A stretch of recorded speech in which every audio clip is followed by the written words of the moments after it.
Now this is buffer time. Respect. What is buffer time? Is what buffer time? Hello, buffer timers. Do you feel like you've had enough science officer training?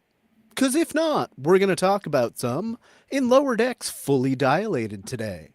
But before we get into it, let's go around and introduce ourselves. I'm Dustin from Best of Trek, Worst of Trek. My name is Vanessa, and I host a YouTube channel called I Love Bad Star Trek. I'm Ren from Ren Rants. I'm Josh from Windgrace Project.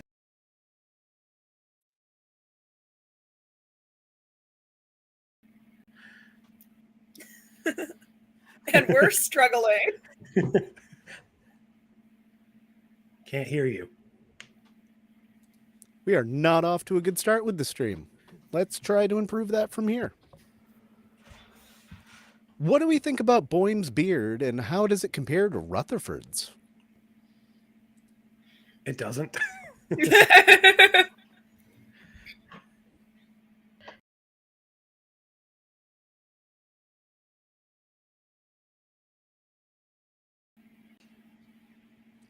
This is not boding well. Such a fun It's like Rutherford barely had to try. What is it, like a week? And like Boim's, I don't know exactly how much time is passing between episodes or whatever, but like, yeah, it's clear that they have different rates of growth, but I think it's still cute. I think it suits Boim's. I do. I actually also kind of like the facial hair on him. Like, it is growing on me almost as fast as slowly as it's growing on him, but it's still working. And yeah, I also think it's adorable that Rutherford is now also trying for a beard. Even though his alternate self did not have a beard, it's just really cute. But yeah, it's definitely somewhat accurate. Like, some people are just blessed with the ability to grow like a luxurious beard immediately, and some are not. I think they're rooming together, so they might have that influence on each other. They can groom their beards together. Beard bros. This is so cute. I think Rutherford decided to do it at the end of last episode with the beveled pad realization that he doesn't need to be himself either. So let's just go for it. Let's let him also copy alternate Boimler. Yeah, I guess it works more for Rutherford for me than it does for Boimler. Like, I'm not the biggest fan of the Boim beard.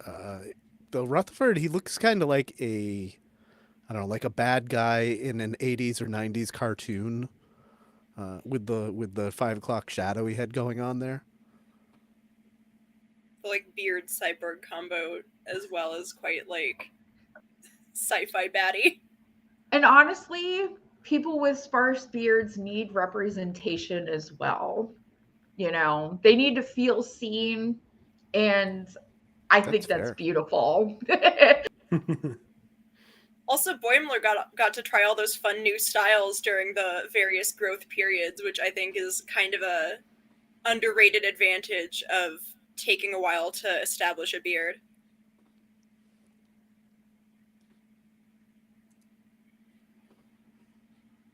So still on the topic of Rutherford, are we going to get more than 30 seconds of Rutherford in a given episode this season?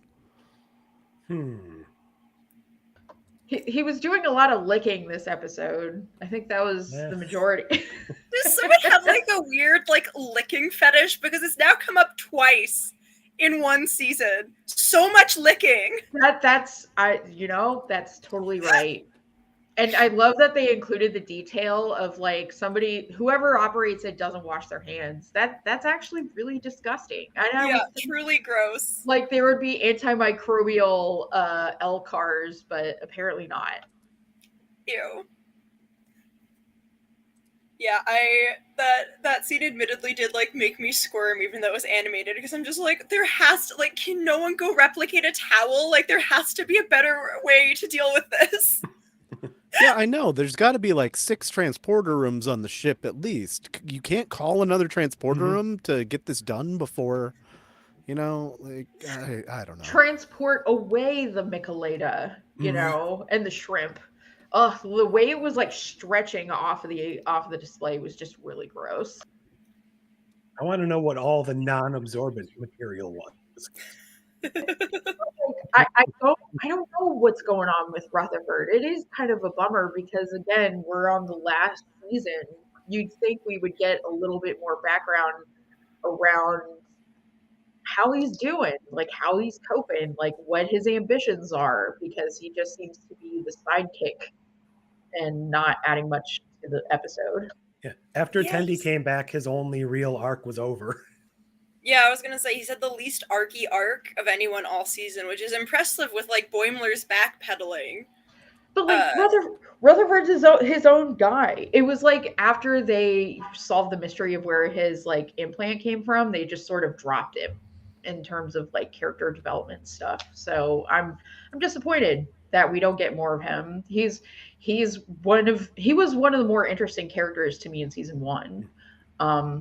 But yeah, it's disappointing.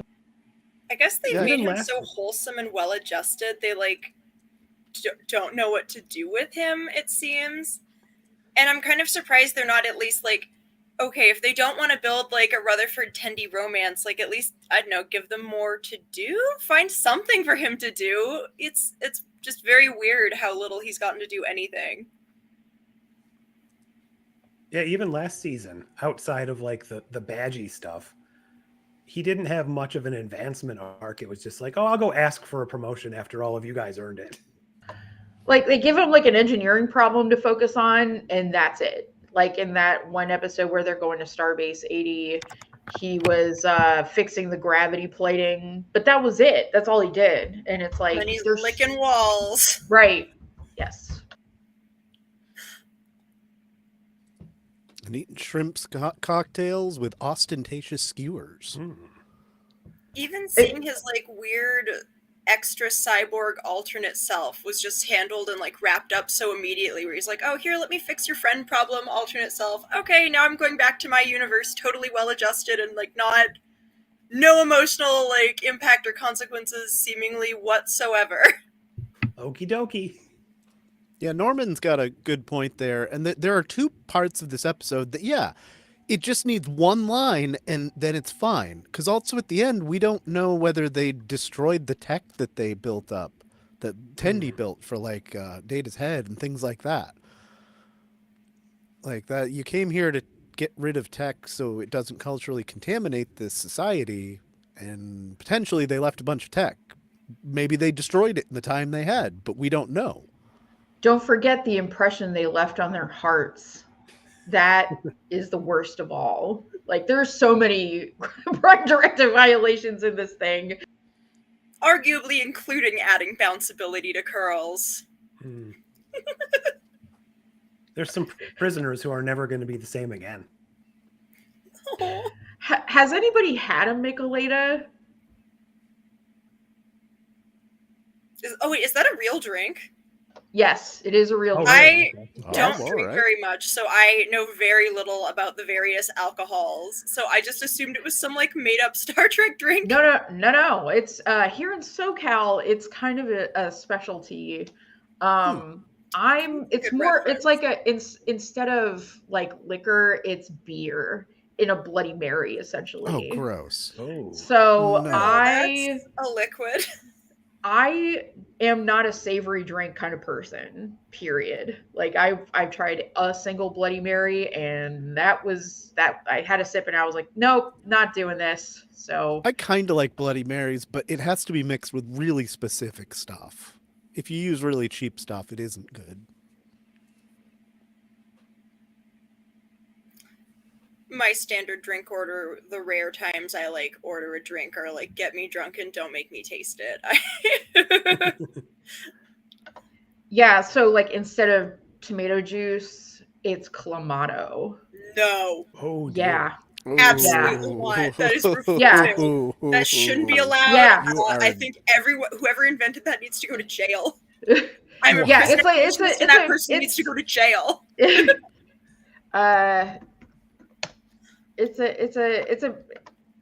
It's a Mexican drink. So Is it topped with like a tartar sauce too for the shrimp? no. Okay. No. Because No like if it's cultural clamato juice, I disrespect, could but definitely see how no. you could just throw tartar on top of that, and that would like Like kind of make I'm sense. just reading this off of Wikipedia. Maggi sauce, soy sauce, Hmm. tahini, Worcestershire sauce, chamoy, serrano peppers, or clamato. Wow. How many? I know a couple of those things. Some of those ingredients are delicious on their own or on other things. Mm-hmm. Yeah, I'm not a Bloody Mary fan personally because like savory drink just doesn't appeal to me. But that it's a real drink. That I'm seems like a yucking that cleaning down. out The your clam stash juice is drink. just such a hard no. Oh, No. yeah, that's it right there. Yeah, just cleaning out the stash. Cleaning out everything, really. Drink like that. Ooh. Like tahini is sort of like I'm like the worst person to explain all this stuff, but like tahini is something that you add to like fruit, like mango I or love tahini. something. It's delicious. Yeah, it's like a very potent spice, sort of salty addition to fruit, and yeah, it's good stuff. Learn something every day. Never heard of it. Well, with the fact that Star Trek's posting recipes on their YouTube now, this should be coming any day now. Fun. Maybe I'll make my partner try it so that I can have a single sip and no more. No, you've already convinced me to no. Nope. No. And I do like Bloody Marys, but again, it's got to be done just right with certain ingredients because I've had just as many crap Bloody Marys as I've had decent ones. Should this episode have focused more on what's causing the quantum fissures? I actually think it's fine that it's mostly just giving us breadcrumbs and having it take a back seat because I'm sure it'll, round it all out in the finale the way they did with the new Nova Squadron reveal. But I think it's good to still be able to do like filler episodes or fun episodes that are sort of their own little watchable world. And I'm kind of glad they're not getting bogged too far down into that plot. But yeah, it's definitely been a mixed bag still. Yeah, I don't think we're at the point where we absolutely have to reveal stuff yet. There's still 3 more episodes. I bet by the end of next episode we'll have some kind of idea of what's going on, and I would imagine the last 2 will probably be basically a 2-parter. I feel like it just may have been slightly too long of a stretch of not even referencing it, like 3 episodes in a row. If they had just put in a little more of a breadcrumb in the middle there to let us know it was being continued, it might have felt more genuine. But this episode the D in a one. vacuum is Was it good. Yes, it was the D. 3 in a row? I thought the Yep, last right time. here. Oh, I knew it was the D. I'm just Oh, okay. musing because I thought the last time we advanced that plot was in the Klingon episode? Well, yeah, so it was the end of the Klingon, then we had Starbase 80 and Oh, that's right. Okay. the Ollie episode. So it was technically 2, I guess. You are correct.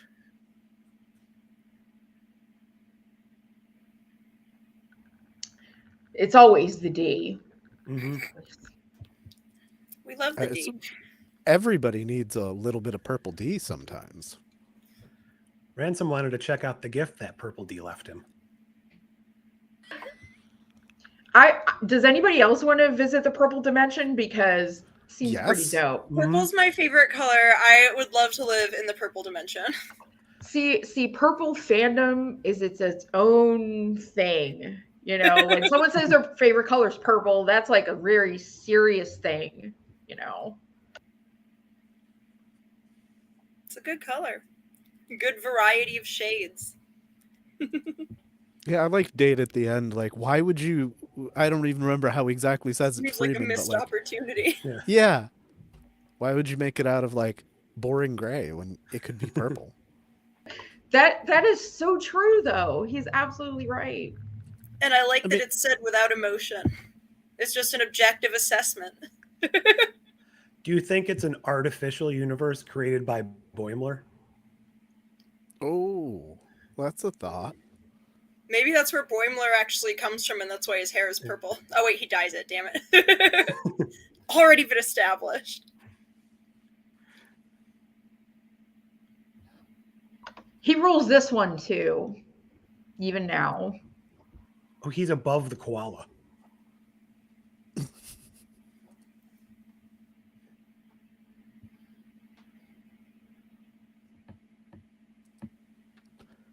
How would you handle the town skulker if you were on this mission?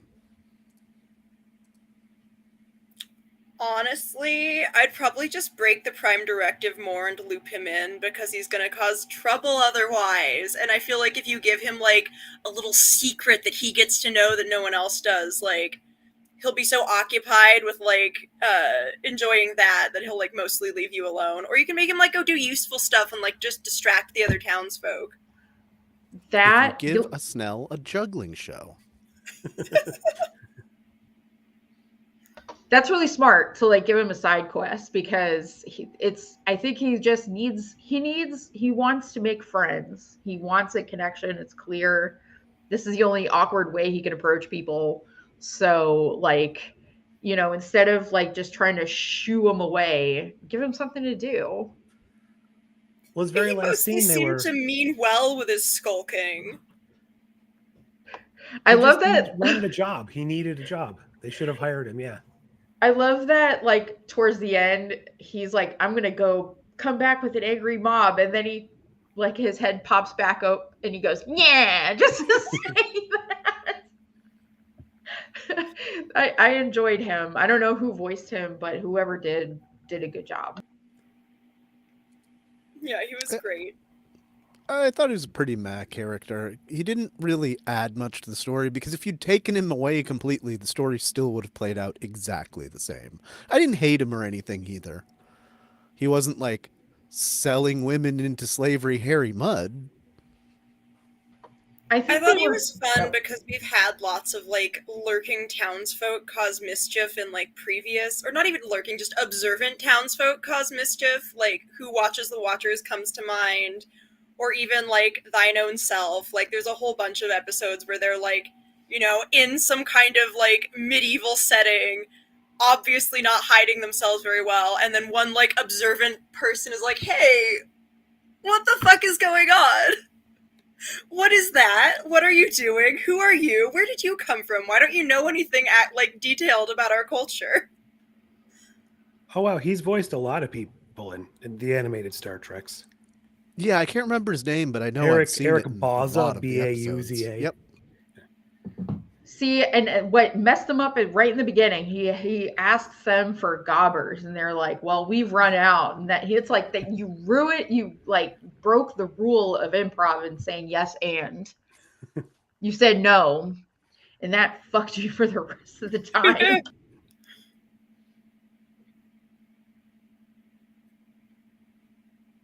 Yeah, I was fine with Snell. I think he's fun. Fun little addition, good comic relief. Yeah, that was about it. He's a comic relief. It's okay. Didn't detract, but for me it didn't really add to the episode either. Right, because there was no stakes, because T'Lyn kept outmaneuvering everything he was attempting to do. So, like, he was just not cunning enough to get around her, but also he knows the area more than any of them do. So he could have done something, but yeah. And because of him, we got to see Data eat ropes. And get the great callback to Data being fully functional. I mean, that was one of the funniest moments for me in the episode. That one made me snort out loud. I really want to know more about the purple Tasha Yars from the alternate universe with Data. I did love that joke, because she does just keep coming back in various, like, incarnations.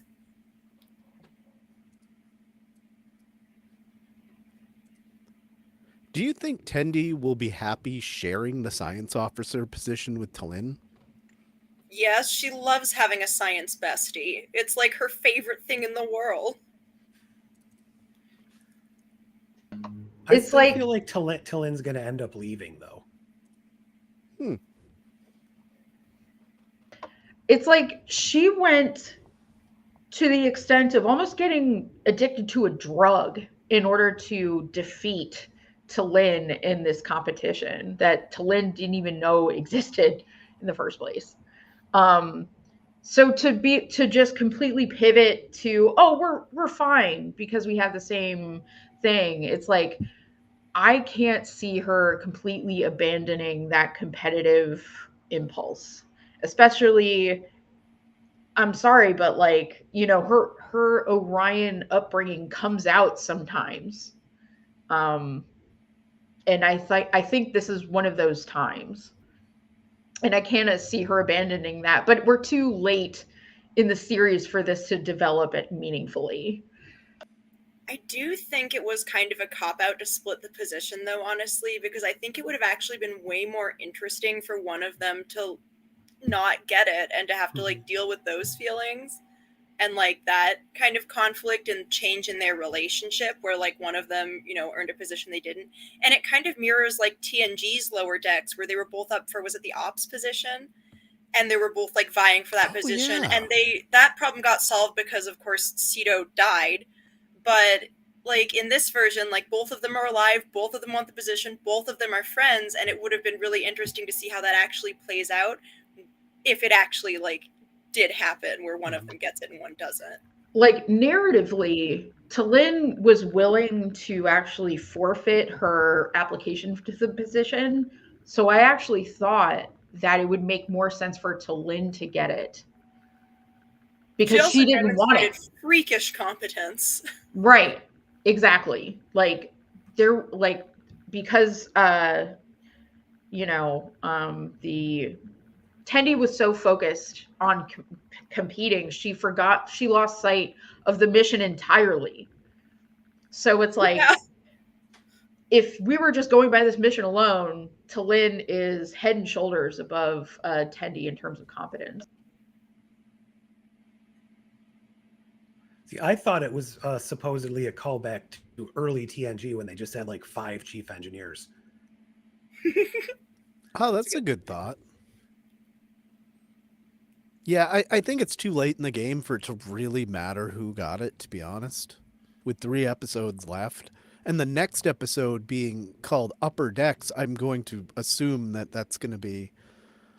Well, though, now that one of them, both of them are senior science officer, I guess they could be considered part of the Upper Decks now. Yeah, that's a good point. Because, I mean, I was assuming the next episode's going to be like Freeman and Ransom and Shax and Ta'ana, and that's going to be like who we follow, but who knows? Unless it's like a switcheroo where they all go off on a mission and our characters like take over the ship in their absence or something. Yeah, where's Steve Stevens? We haven't seen him all season. Or Shax.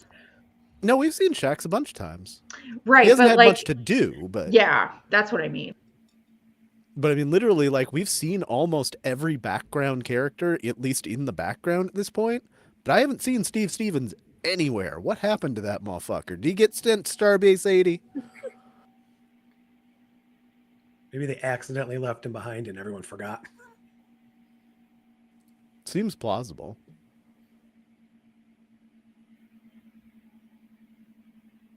So sticking with Tendi, does Tendi's jealousy make any sense for her character? Not really. It's as weird and out of character as the way she treated Erica during her pregnancy, where I'm just like, this doesn't feel like something that Tendi would do. I feel like she would just know better than this. But I guess it's also kind of interesting seeing, like, her want something so badly that she behaves out of character.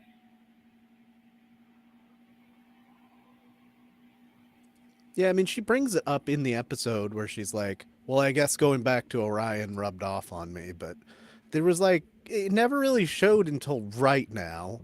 Now, granted, she was under some pressure and stuck on a place for like 10 months, but it doesn't feel like the Tendi we've known and loved for 4.5 seasons prior. I feel like there are Tendi is typically shown as the mature person in the situation.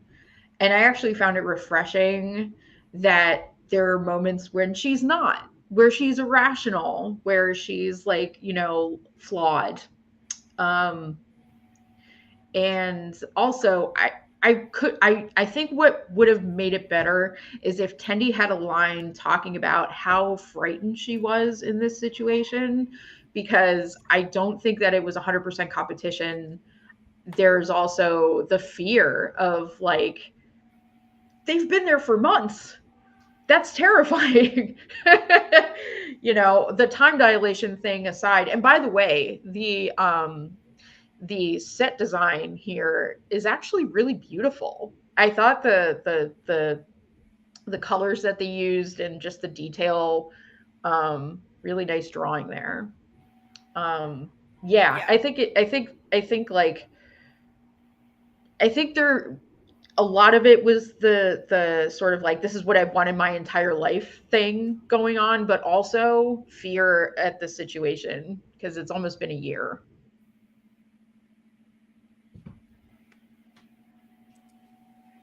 So do you think the image scroll I have going here with the cabin, do you think this was meant to further call back to Blink of an Eye from Voyager, where it was the evolving matte painting? Oh, maybe.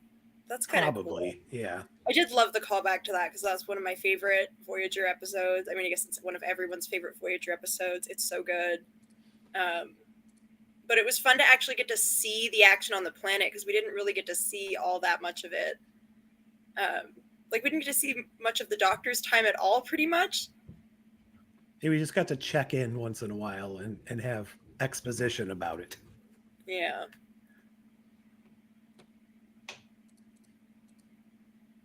Oh, there you go. I've only got the 2 of Okay. this. I don't have all the steps in between, but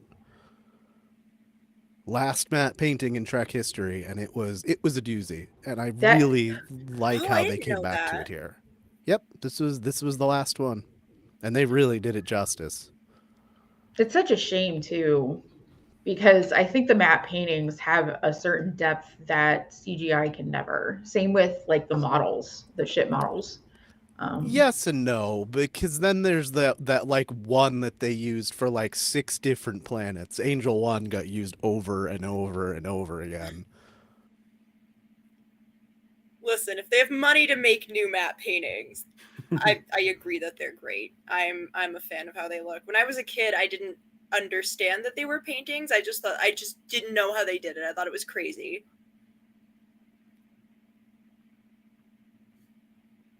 Yeah, I liked how Star Trek usually did some like compositing in there where they'd put like real people, like real small in the background in these places to make it look a little bit more real.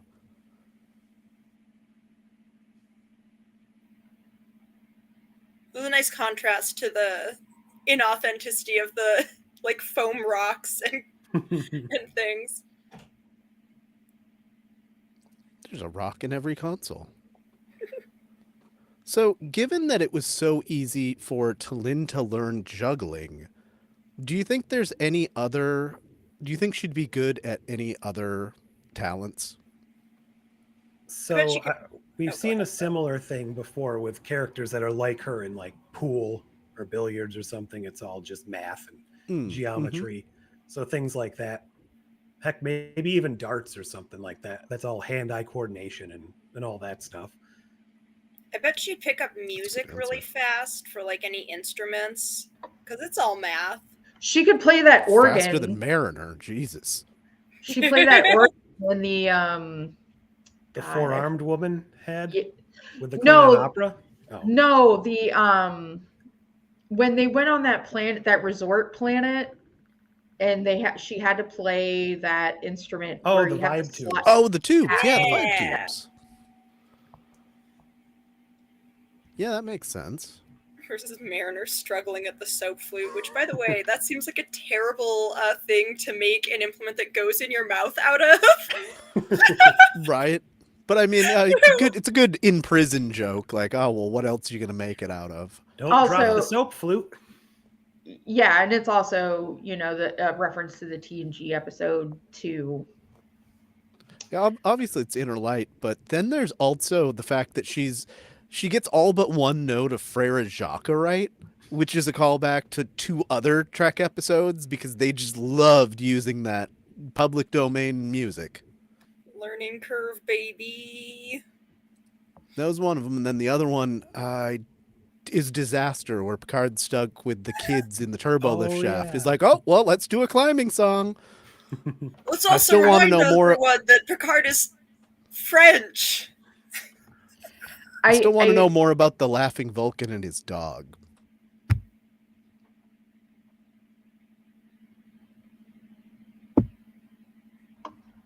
I think yeah, if coordination, if it's just math that they need to do in her head of those things, T'Lyn could do like gymnastics. She could be an amazing like sword fighter, maybe. I don't know. Like the possibilities that's are a really good one. endless. Archery, Ooh. horseback riding. Like I'm thinking like Olympic events now, like pole vaulting. That's all math, you know. If she becomes captain, she's mandated to do horseback riding. Seems to be. Janeway's just about the only one we don't see on a horse. She's too busy babysitting in the holodeck to do anything else more interesting. I want to spend my off hours being a governess. That sounds great. Like of all the things to pick, I just don't understand it. Anyway. She wasn't the governess. She was the school teacher. Carolyn Was Seymour was the governess. Oh, okay. Yeah, I know. Recently in Trek Culture's video, I think it was, I don't remember if it was the Janeway quiz or the Voyager quiz, but they said something about that. And I was like, she's not the governess. Carolyn Seymour is the governess. Kathy is the school teacher. Well, I take it But back. anyway. That sounds like a great off hours activity. Yeah, I mean, you want to teach a couple of creepy upper Yeah. echelon English kids.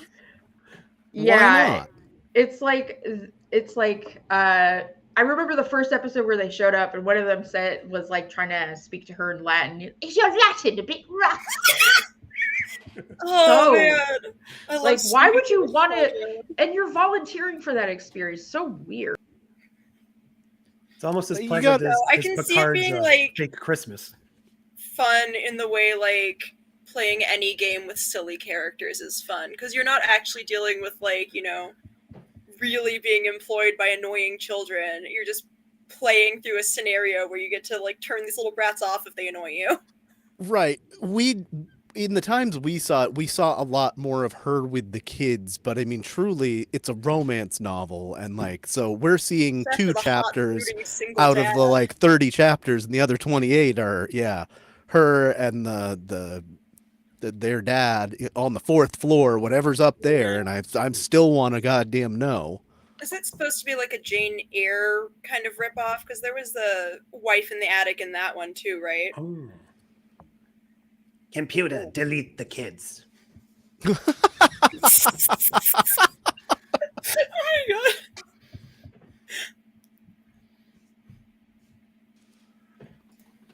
Yeah, I mean, it's just a sign of the times. I mean, this was kind of the end of the romance novel era. From the mid 80s to about the mid 90s, romance novels got huge.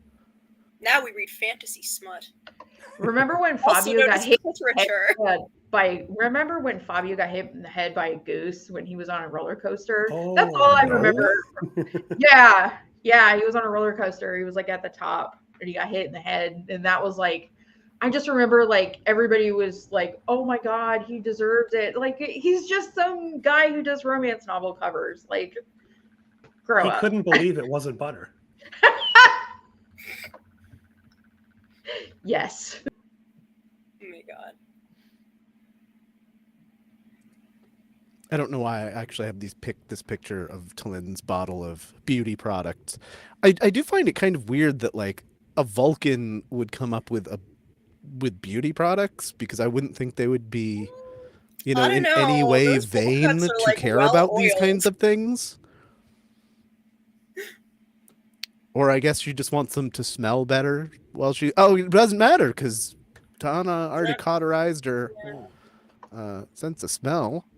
Well, I think she said she sort of stumbled upon the discovery sort of by accident. She was analyzing the skin of the grapes that she was growing, and they happened to have this sort of protein that gave everybody bouncy curls. The thing is, though, like Data says that how could bouncy curls like change their trajectory? And it's like, you don't know that. You don't know now, that. this man has the confidence to become a scientist, Right. and he invented the warp drive 100 years earlier. Yeah, it's like the Snell could have like, you know, body and movement in his hair and win an election, and that could just completely upturn the whole society. Like, we don't know. Well, that's He what calls happened. little horn guy Trump. Well, I was thinking They're more like orange! like Nixon and JFK, because Nixon looked terrible and JFK looked on point, and that's what won the vote. So don't give bad people confidence is the moral of the story. Some people ask why hair. I ask why not. Plus, arguably, it creates a class disparity between which ones can afford to buy like luxury hair products and which don't. Yeah, I got thinking about like the butterfly effects of selling this, like Talin points out, like, and we're rich. So she took all these little bits of money. I mean, what if somebody spent money on this and then they didn't have money to buy their kid's ointment, so their kid ends up fucking dying like Tiny Tim, and then that kid was really supposed to be the one that invents warp drive. Also, You they're don't just know. taking all of that money out of the local economy when they disappear. Like, Exactly. I mean, I'd like to think somebody finds it, but again, like, it's just like the house itself and the stuff they built there, like, She's become a beauty influencer in a society that doesn't have those. You know, what if like the whole society sees this body, like huge hair, as like the beauty ideal, and that completely just destroys people that like the people that have flat hair die out. It's like, it's freaking eugenics. Okay. plus, yeah, right? Like, this is just step one. Step two is Gattaca. But, like, even with, like, the VAT, like, even if someone finds their, like, pile of money, now they've created a new rich person. Like, one rich person can do a crazy amount of damage. Good like, point. Yeah, plus, what about, like, any advancements people come up with once they figure out where the, like, the juice came from? Or what about now when they run out of the product? Now they've become dependent on it and can't make more. It's like their catch yourself light.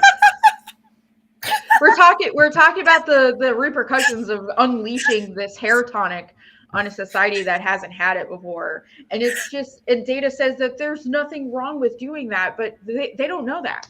There could be so many things that could go wrong or right because of this, but it is an effect. What you said a minute ago, though, Vanessa. So, or what you're saying, that in one of these many Quantum Fisher universes, in at least one of them, Talin is a beauty influencer on TikTok? I love it. I want it. That's right. And This she doesn't product is a greater bounceability. she doesn't disclose her sponsorships. It's a whole thing. Gets really in trouble with the yeah. This video is sponsored by Bloom. Maybe she's born with it. Maybe it's fascinating.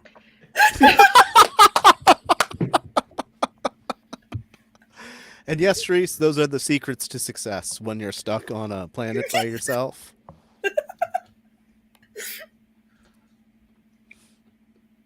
Okay, what else do we actually have on our list here? Not much. How is Mariner not violating the time directive by contacting or romancing the locals? Yeah, I feel like it's quite different from, like, Picard's Inner Light situation, because the locals, like, kidnapped his brain, right? Like, he didn't voluntarily do that. And then he just, like, was like, okay, I guess this is my life now. I guess I'm never going home.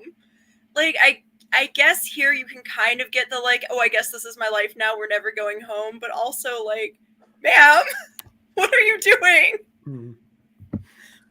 Pour me some grape juice. It's definitely I love more that like you the could doctor. just I love that it's like a beach ball and you could just pop it by just squeezing it slightly. There's no like flesh inside. I wanna eat the squishy grapes so bad.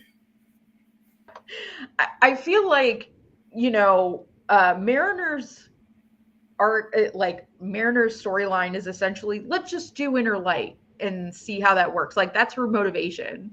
And that's really shallow to begin with.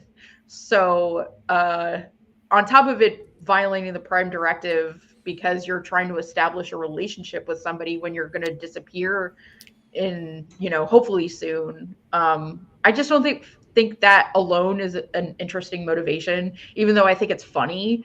I think the joke doesn't really land because it's just, I'm going to do Inner Light. All right, so there's some differences here, Charisse. The doctor, like, I mean, we don't know. It was a kind of a good joke, but we have to assume that it was like an adopted child or something. Presumably, since he's a photonic little guy and Well, And and with Picard, from a clinic. he's not fully functional.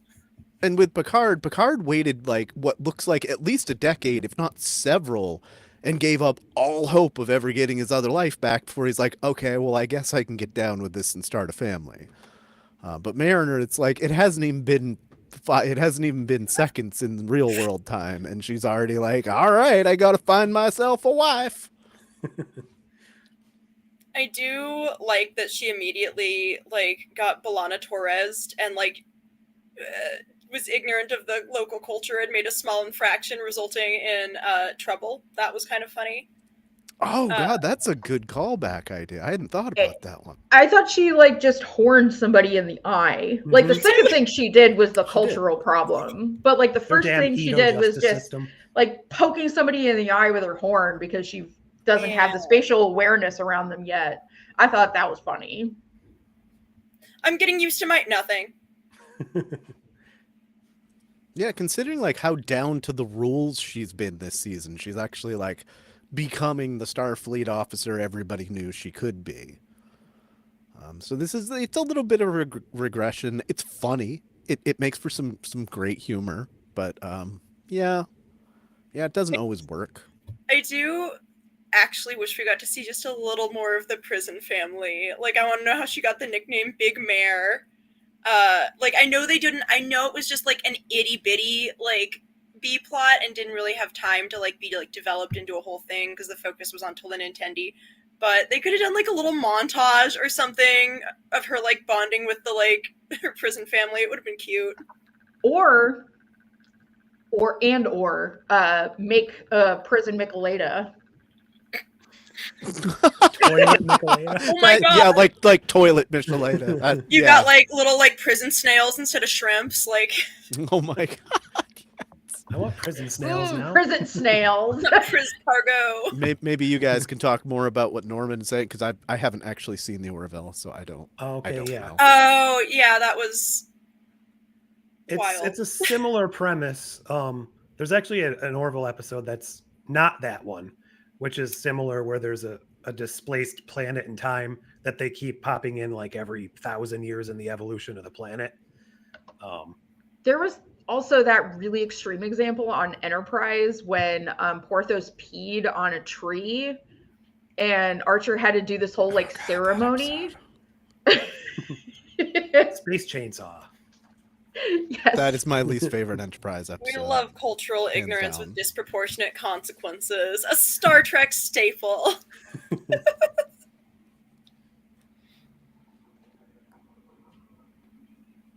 So I think a little bit of a missed opportunity. They bring up Lundy when they're licking the transporter and oh, this smells like Lundy. Why they needed to bring him even just for one quick little scene in the bar at the end or something and just follow up or just he walks by and Boimler's like, is that Lundy?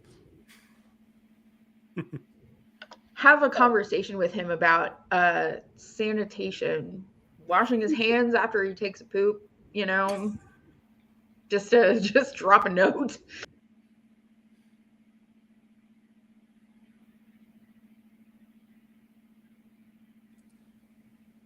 All right, I think our last actual question here. Do you have any new theories on who's behind the quantum fissures? Because I'm betting we're going to find out by the end of next episode, and if not, by the episode after that.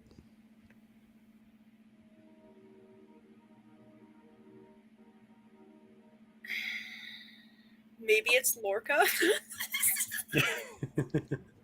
That would be. I would love that. I'm going with Section 31 Boimler. Ooh. Ooh, that's a good one. Or the sort of like alternate dimension trying to get their pad back. Oh my god, that'd be funny. See, I was on the trail of maybe a Boimler too, but more of a Boimler trying to create his own perfect universe. Yeah, Like I mean, I think the purple universe is a good start for that. Yeah, like, yeah, I mean, everything purple, that would be pretty great. But like so maybe like a perfect universe, like Red Angel kind of thing. Yeah. Purple But yeah, Angel. William Boimler, I feel like it has to come back. Like, they made this big deal, left it on a cliffhanger, post-credits 2 seasons ago, and we had 3 episodes to go, so where the F is William Boimler? He's one of the only real, like, things that they've left open that we have not come back to. Yeah, they have been resolving a few little things that were, like, left hanging from previous seasons, so it would be really fun if he came back that way. I feel like all of our guesses are going to be wrong, though, and it's going to be something that's, like, totally out of left field, but not, like the Nick Lacarna reveal. Yeah, I don't think anybody saw that one coming. Like, Lower Decks sometimes likes to build things up and make it like something really dumb, but as a joke. So I'm anticipating it's probably going to be something like that. Maybe Peanut Hamper. Right. I still think it could be Peanut Hamper. Could be. My new theory after watching this week just came to me like, hey, there's just this little nugget dropped in episode 1 of the season that like could bear some fruit.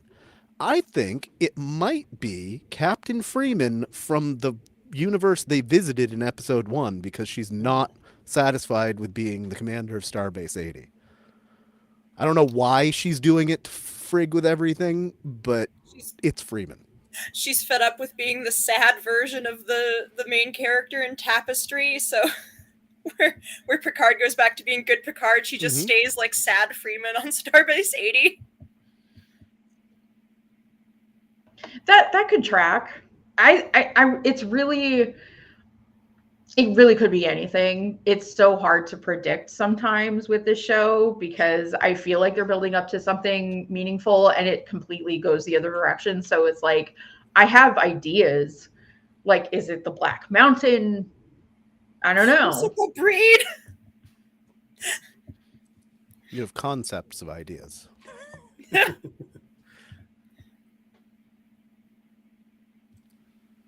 Okay, well, I have no more questions, so if you guys have anything to throw in here before we get to the outer tens. I had one. How many more times do you think the Star Trek franchise will find a way to bring back Data and make Brent Spiner a liar? At least 16. Minimally. Yeah, Josh, why don't you point out what you were talking about in your video and on Discord there? I'm pretty sure at this point, depending on what you want to count as characters, he's played vastly the most amount of different characters in Star Trek, and nobody even seems to recognize that. I think you're probably right. Especially if you include everything from Masks and when he's been taken over by other people, Ira Graves, all the holodeck characters in Fistful of Datas, on top of various Sungs, 38 Sungs, and 16 different androids / golems / synths, clone, whatever. Yeah, that's a great point. Just between Masks and Fistful of Datas, I think he has the most characters there. I hadn't thought about it that way because it's still like technically Data most of the time, but yeah, I think you're right. Yeah, because I'm thinking like Jeffrey Combs maybe, but you're right. That makes sense. And it won't be his last. He'll be back. Either like he seems to really just enjoy being associated with Star Trek generally. I think as long as he's able, they'll ask him, and as long as the paychecks, right?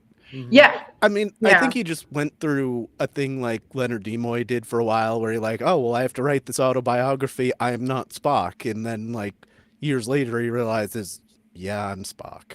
Because I mean, how many times now has Brent Spiner been like, I'm never playing Data again? And I mean, granted, this is at least just a voice, and it's not actual Data from the Prime universe. So Still Data though. Yeah, I was more like on the fence with like the way that he was written in Picard to die and come back. That I did not enjoy, but Brent Spiner coming back is fine to me. I think as long as he's able to do a good job, I don't really care. I hated how they killed him the first time. It makes me like bitterly sad and angry every time that it comes up in TNG how immortal and not ever gonna die he is. I'm just like, fuck you. Well, in the purple universe, he didn't. So Hell let's just yeah. move over there.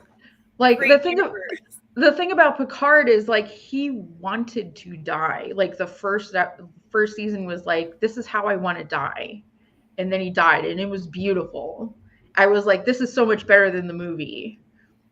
So nice and dignified and like fitting for Data to exit that way, and then they just arbitrarily bring him back. That I don't like. But like for the TNG reunion, so we yeah, put all the emotional stakes. yeah, it's like, what is Measure of a Man anyway? That just throw that whole episode out the window. Like he doesn't have agency. Just bring him back for plot convenience or whatever. And TNG reunion stuff. But like this, he's an alternate guy. It's just his head. He's just advising. He's just a support beam for the main plot. So I don't really mind it. I like it. I think it's cute. I'm actually fine with them coming up with various like silly ways to give us versions of Data or like alternate Datas, almost Datas, B4s, like whatever. Give me all of them. Like it's fine. hey Del, missed you.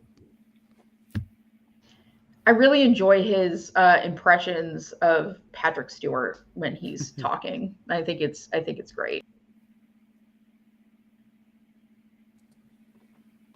All right. So before we get to our out of 10s, and we're going to do the same thing we did last week, I'll give everybody an opportunity to talk about something that you were going to do on your channel. Because I've got the biggest thing I have ever done on my channel coming up tomorrow. Come join me starting at 9 a.m. Eastern Time. I'm going to do a 12-hour live stream ranking every live action episode of Star Trek. Should be a lot of fun. This is in honor of me hitting 1701 subscribers, which was like 2 weeks ago, and I've hit 1801 as of today. Congratulations. So, Congratulations. It'll be a lot of fun. I hope all of you guys jump in here maybe for 5 minutes or 6 hours or whatever. I'll be here. I have a question. Are you starting from the bottom and then working your way up, or the other way? Yes, from number 818 to number 1. I know when I'm going to come in. Whenever feels good. I mean, like number 818, that's starting at like 6 a.m. your time, so I don't expect to see you guys on the West Coast anytime soon. But yeah, Sleep. Vanessa, why don't you talk about what you've got going on your channel? So what I've been doing lately is reading this book called Imzadi by Peter David, about a chapter or two a day, and reviewing it on shorts on my channel so far. And I'm also working on the script for another main video for Imposters, the Picard season 3 episode.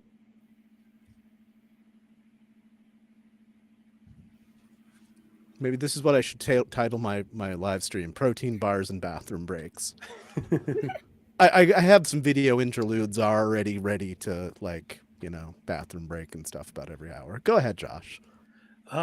So assuming we still have that massive break between Star Trek coming up, I'm going to start working on some of the theory / larger idea videos I've had bouncing around. And what better time to do a Discovery video than now when nobody's talking about Discovery? So I might work on that one, and then a theory for what's really going on in Strange New Worlds before that comes back inevitably. Nice. Don't be surprised when half of the comments on your any Discovery video, even if you're talking badly about it, are it's not real Star Trek, so you can't talk about it. Oh, I didn't think about that. Crap. Guess I'm out of luck. No, do it. You definitely I'm should. kidding. Go ahead, Ren. So I'm probably going to finish my next Star Trek Was Always Political video soon.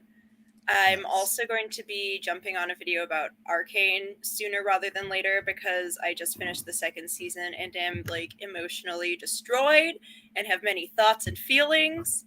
Yeah, so that'll be fun. Nice. And thank you for the suggestions. When I've had Peacock here recently, I finished Poker Face, I finished The Ark. Both excellent. I didn't really like the first episode of Poker Face. I was like, even though I love Natasha Lyonne, so like, yeah, okay, this is interesting, but I thought it was just going to be like her on the run. I didn't realize it was going to turn into Odo's crime mysteries for the rest of the season. That was fun. Love a murder of the week. Okay, let's do some out of 10s on the episode we're actually talking about. This, for me, was easily the best episode of the season. Yeah, I don't really have any big drags on it. 8.5. And Scott popped in before this and wanted me to give this a 9 for him. Go ahead, Vanessa. I really enjoyed it. I don't feel like there was any character development or anything except for the promotion. But it was forgivable because I like the time dilation mechanic. I think it was really fun. So I would say 8.5 as well.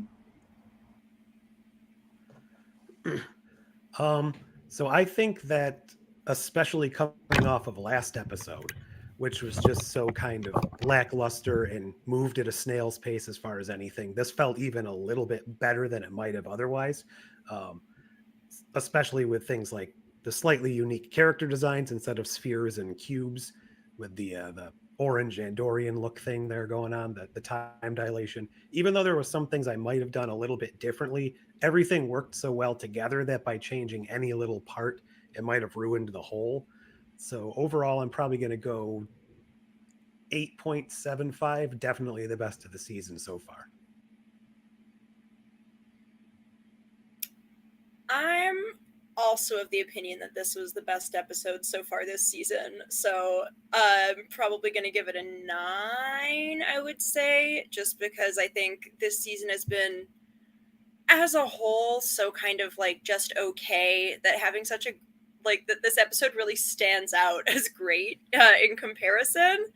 But also just like on its own, like when you think about like Lower Decks as a whole, like this was so fun. It paid such great homage to so many like different like common Trek concepts and themes, but it still had a great little Lower Decks spin on it. I liked the like environment and the animation, and like the set design, like Vanessa said, is fantastic and just so cute and whimsical. Like I'd be okay living there for a few months. I don't know. And I liked the comic relief. I liked basically the entire A plot and the like, I guess whichever one you want to call the B or C plot. Like the Mariner stuff was like fine. She's had enough to do this season, so I was okay with her basically just like dicking around for her B plot. And then like the stuff with like the spilled drink on the console was just gross but funny. So yeah, I liked this one quite a lot. It's definitely one I'll be going back to, and it did pass the ADHD test.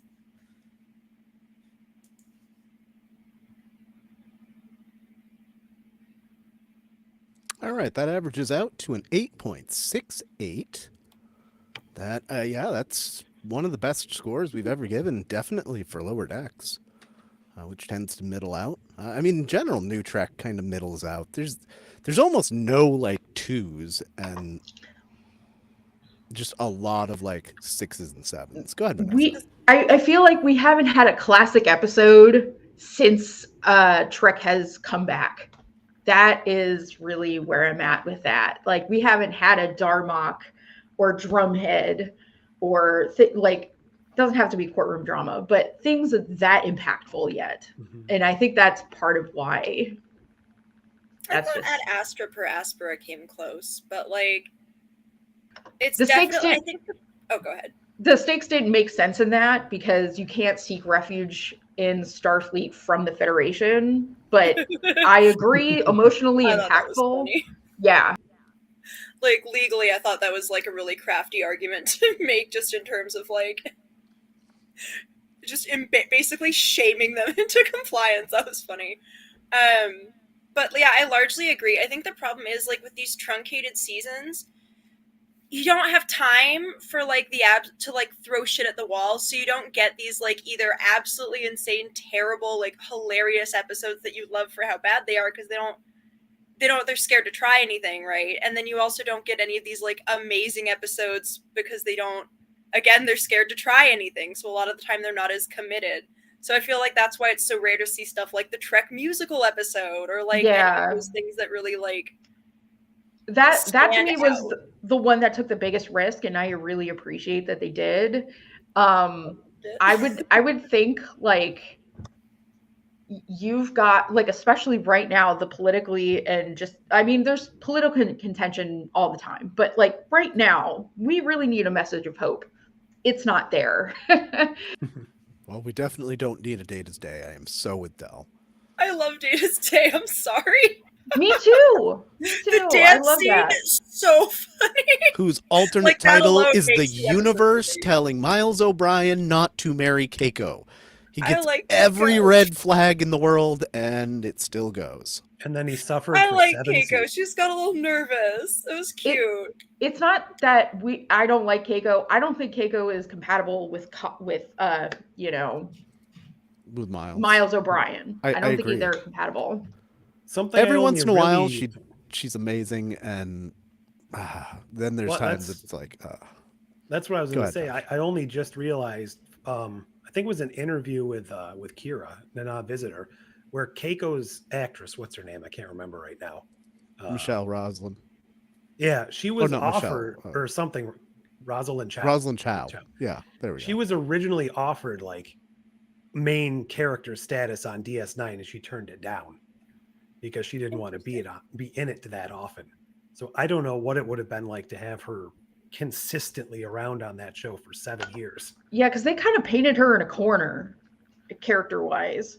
So it was kind of like a mixed blessing that she had to go do her mission on Bajor for a while. I would have liked to see more Keiko. I like her. I always felt like she was just like underutilized, but she was kind of interesting as like the civilian like plant specialist, and like the few episodes we got with her in TNG I liked. I really love Rascals. I'm sorry, it's so silly, but I'm with like you. I like it. And that's something they Well, can't do these days. They couldn't do a Rascals probably. Well, who knows? In a What I was going to 10-episode say season. a minute ago when guys were talking about like the musical, which I mean isn't my favorite, but I don't think it's terrible either. They took a big risk. Like, great, okay, we did something fun. Like Bride of Chaotica. Every once in a while, try something different, throw it at the wall, see what happens. But Jonathan Frakes has said in some interviews over the last year that in the next season of Strange New Worlds, he's directing something that's fun and probably the best thing he's ever directed. And that says a lot for Jonathan Frakes, who has a lot of top 100 episodes. Strange New Muppets, perhaps. Anything's possible. See, that's my idea Regardless, for an I am Orville excited. episode. I really hope so. That Vulcan, that preview that they showed at Comic-Con was such a weird choice. I am very intrigued as to what this episode he's talking about will come out like. It also ruined the stakes for the cliffhanger. I mean, it's been 2 years, but now we know who doesn't get eaten by Gorn. I still mean, can't believe they left us on that cliff for 2 years. That's rude. Like, it was rude enough when they left people on the cliff for like TNG for like a summer. Like, this is ridiculous. Well, there was the writer's strike. I don't think it was necessarily Yeah. deliberate. Yeah. Yeah, it's It between still the would've been a writer's long strike time, though. It and would've been, COVID. like, and- A minimum of like a year or a year and a half with how long it takes them to like get series out lately. Which I know it's better for the writers and the actors. Like, I understand why why we don't have like 25 episode seasons of anything anymore, but it does still make me kind of sad. Like, couldn't we get like a middle ground, like a 14 or 15 episodes? At the same time, they've tried that with Discovery, and then they pared that back by the end from 13 to 10. But Well, they And the also thing tried is, to like- reinvent themselves every year, sort of. Yeah, there was like one new big bad every season, which drained the life out of any sort of character development that was being invested in. Because it's like you have a main character, don't really know that much about her, don't understand the whole point of having a main character if you're just gonna like, but the Red Angel, but the the burn or whatever. I'm still mad that they kept like introducing different ways that they could have had more episodic Trek and Discovery, and then just like being like, well, okay, back to this like really long serialized thing now. I'm like, okay, but like the Red Angel was a perfect excuse to like go to all these different planets and like investigate all these things, and we could have done that the whole season instead of like not doing that. And then like when they were trying to like do the, after the burn stuff where they're trying to like put the Federation back together, that's another great opportunity to like explore all these like, distant, like fractured parts of the Federation, and we barely get to see it. No, we the get so, Federation, like distracted by Kelpian drama. and the Federation just sort of like grab back together again, Yeah, just, after like, 100 years of not off-screen. existing, off screen, just like it was just none of our business how that happened. Yeah, like I think I have mixed feelings about Discovery, but I'll just never get over how like you can see the bones of like a show that would have been amazing. So frustrating. Yeah, that's the truth with a lot of Kurtzman Trek to me. That there's like so much potential there that is just not being realized, and it's really disappointing. Like season after season, just getting meh episodes when there could be so much more. yeah, we definitely have lost the exploration, and yeah, Del. But it's not about when. Since when? Well, since 1966. It's long as Star Trek's been woke too. But lately, the exploration is few and far between. And with Disco specifically, like, there's only one episode that's like detached from the rest of Disco, and it was in season 1, and it's probably the best episode of the series. One with Harry Mudd. Magic to make the sanest sanest man go go mad, baby. Yeah, that was a great episode. Yeah. They made That was one, like the moment where I was and like, that okay, worked. maybe I could get on board with Discovery, and then they never did anything quite like that again. I still really like that episode where was it Pike and Owo went on the away mission. You're like, oh, they're actually going to go on away missions and then they never did again. And they found that when like church colony the or church, whatever. yeah. I was like, I'm not a Owo big gets to fan be of a that, character now. Oh no, never Like, yeah, mind. it seemed like they were actually going to start utilizing everyone and going away to different places, and like, not just the one time.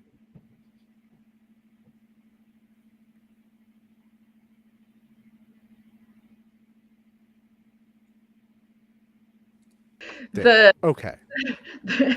The conversation's getting heated in the comments. And we're also like way off topic and over time, so We're having a Gonna great call it. time, okay? it is a great time. So I'm going to be back here doing a live thing in 12 hours for 12 hours. So we're gonna call it here. I hope to see everybody tomorrow at some point. Both you guys that have joined me today, thank you. And for all of you out there, thanks for tuning in. So, until we see you again, live